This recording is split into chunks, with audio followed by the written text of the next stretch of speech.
Благодарам, председателе.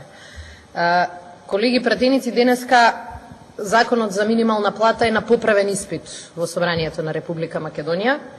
На поправен испит е заради тоа што еден голем дел од дебатите кои што ги водевме неколку пати во Македонското собрание, владата одлучи да не ги слуша и да ги пушти низ вода. Денеска дури и оние кои што државата ги именува и ги плаќа да го контролираат спроведувањето на Законот за минимална плата, тврдат дека Законот за минимална плата половично и нецелосно се спроведува. И тоа покажува дека законот има вградена системска грешка, која што можеме да ја коригираме само ние кои што го донесовме законот. Затоа јас би сакала да се навратам на некои од аргументите кои што одеа во насока на поинакви решенија на Законот за минимална плата, решенија кои што ги понуди опозицијата со овој нов предлог закон.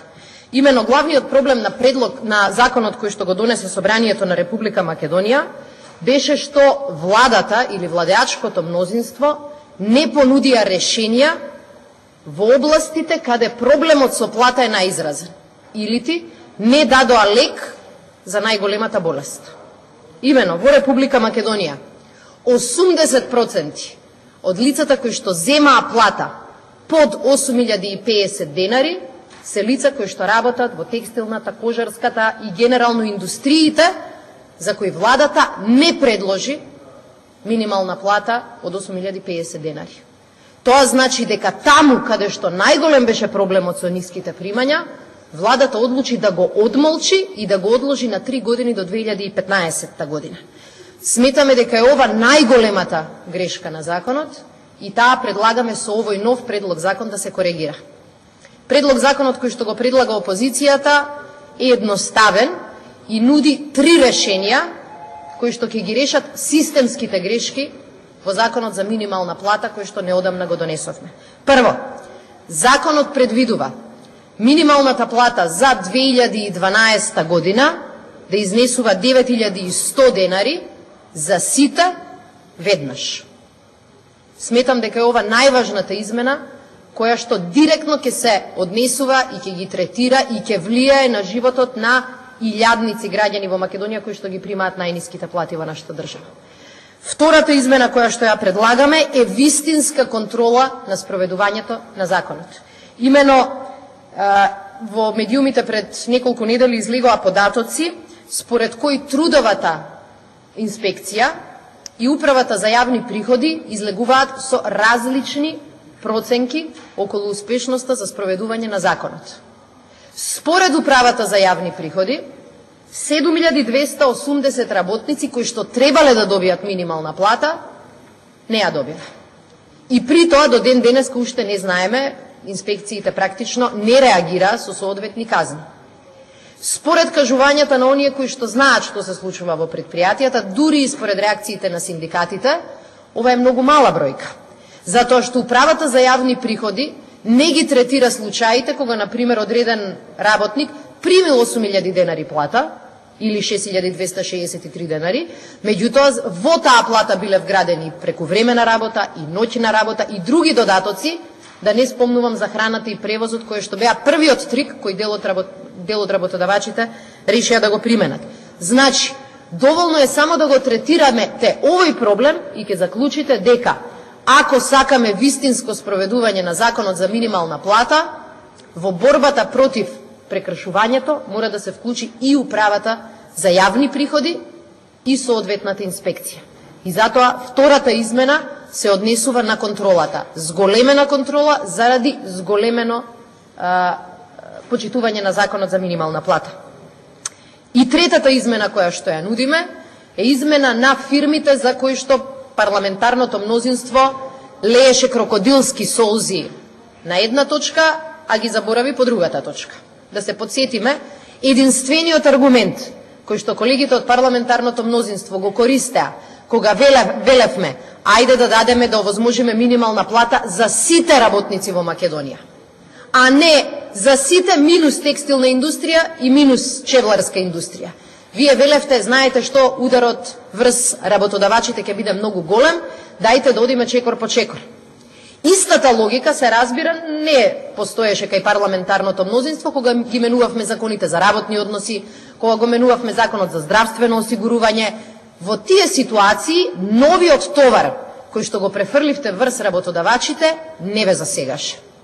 Меѓутоа, бидејќи е реален фактот дека во текстилната индустрија, во чевларската индустрија, на еден дел од фирмите, особено помалите, ќе им треба еден период за прилагодување, предлогот на опозицијата е власта од буџетот да им ја олесни таа транзиција и да даде државна помош за покривање на 2000 денари од трошоците за задолжителните придонеси за овие вработени. Значи, велиме вака, работодавачот мора веднаш, утре, да исплати минимална плата од 9100 денари за сите, а при тоа, во индустриите кои што се под притисок, текстилната и чевларската, државата ќе им помогне со одредена сума од 2000 денари плаќање на задолжителните придонеси. На тој начин и волкот сит и овците на број. Ако влегуваме во дискусија дали тие пари се издржливи за буџетот, ќе ви кажам неколку податоци. Најголемата сума, и таа ја ставивме во законот според сите проценки, која што би можела да не чини во тек на 2012 година, е 15 милиони евра. Тоа не е мала сума. Меѓутоа, тоа е, ако не се лажам, помалку од 4 лава. Ако веќе сте се заситиле од паралелата со Скопје 2014, бидејќи таа највеќе ве боли, веќе ви дадам една друга паралела. Пред неколку дена беше објавено дека заради лошото работење на менаџерските тимови во само две предпријатија загубари, владата од буџетот ќе даде 35 милиони евра за предпријатија кои 7 години власта тврди дека ќе ги направи да бидат, ако не профитабилни, барем на нула. Дека ќе го реши нивниот проблем и дека тие ќе успеат да им исплаќаат плати на своите вработени. 35 милиони евра државата од буџетот ќе плати за само 2 загубари. А при тоа, за десетици илјади вработени во текстилот, чевларската индустрија, нема ни да ги спомнувам стечајците, бидејќи сега дискутираме на друга тема, владата, иако остана без коментар по законот за минимална плата од опозицијата, најверојатно ќе каже нема пари. Колеги пратеници, пари има. Прашање е само кои се вистинските приоритети на оваа држава. Ова се трите измени со кои што законот за минимална плата ќе го направиме да биде реален и да им помогне на тие кои се колне дека е за нив наменет. Мислам дека со тек на време, како поминуваат месеците и како Државниот завод за статистика ги објавува новите и новите показатели, потребата за измени на законот за минимална плата станува навистина неопходна. Погледнете само во последниве 2 дена какви беа насловните страници. Веќе се навикнавме на бензин од 85 денари. Се разбира, иако 85 денари денес се исто болни како 80 денари минатата година, оваа година на владата не и паѓа на памет да ја намали акцизата затоа што нема избори. Кажете ми, ако веќе бараме конзистентна политика, како ја објаснувате оваа разлика? Минатата година можеше да се интервенира за бензинот, оваа година нема реакција. Еве го денеска новиот наслов. Парното од енергетика поскапува за 35%. Реакција од власта нема. Погледнете ги податоците само од последните извештаи на Заводот за статистика. Погледнете, 8% падна индустриското производство само за еден месец. Бројот на вработени во индустријата во однос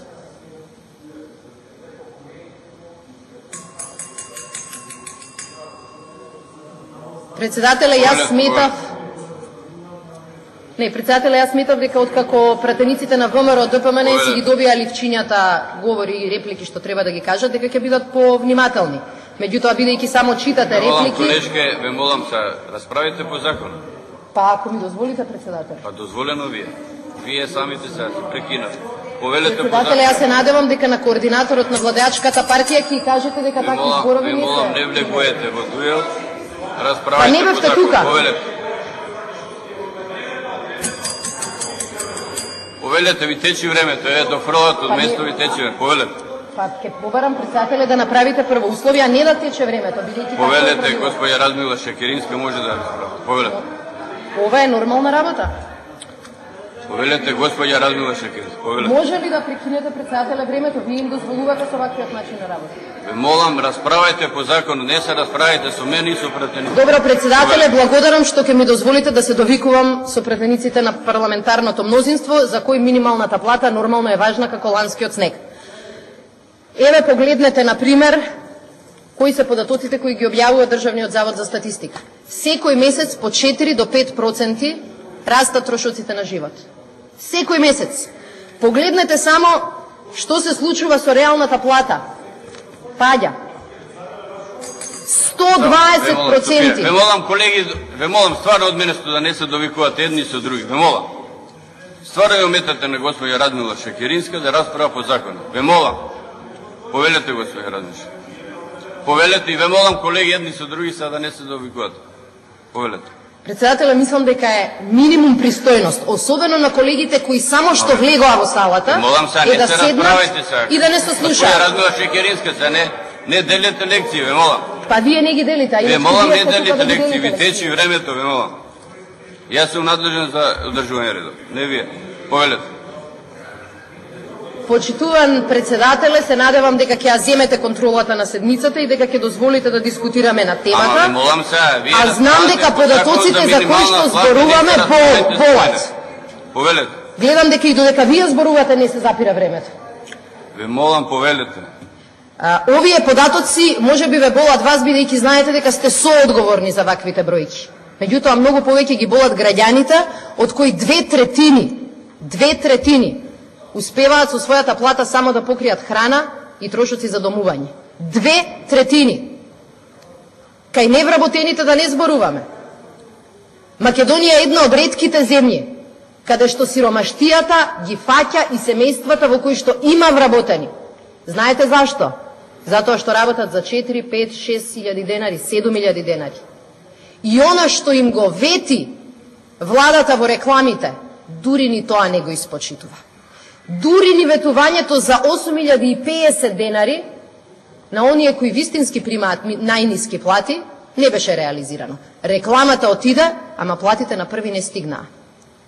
Корекцијата на законот за минимална плата е неопходна, заради тоа што овие семејства секој месец, како што ви споменав, живеат се потешко и потешко. Да не ги спомнеме само струјата и парното. Да не го споменуваме бензинот. Сите продукти животни растат. Реалните плати во Македонија паѓаат. Ако во такви услови вие велите дека текстилната индустрија, кожарската индустрија, 50.000 луѓе немаат право на минималната плата, за која владата имаше право неаргументирано да се фали и да се рекламира, мислам дека тоа не е честно, колеги пратеници.